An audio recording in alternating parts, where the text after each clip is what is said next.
Guys आता आपण आलो कोला बीचला आणि कोला बीचला आता आपण करणार आहोत कायाकिंग. कायाकिंग खूप फेमस झाले कोला बीचला करण्यासाठी. सो बेसिकली आता आम्ही लास्ट टाईमला आलो होतो पण आम्ही इकडे येऊ नाही शकलो.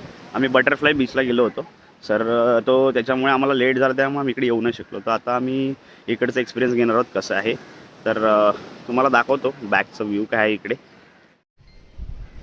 हे बघा इकडे ॲक्च्युली अशा कायाच ठेवलेल्या आहेत आणि व्ह्यू खूप चांगला आहे इकडचा, खूपच चांगला आहे. आणि इथे फोटोज वगैरे पण खूप मस्त येतात.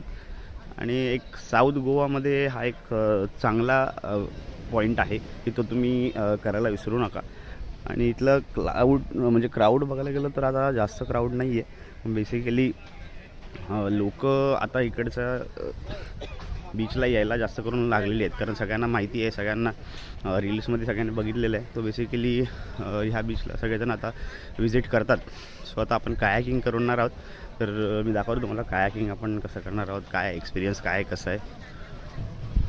आता रेट्सचं जर बघायला गेलं तर इकडे पर पर्सन बघायला गेलं तर आपण 400 रुपये त्या लोकांनी घेतले होते आपले.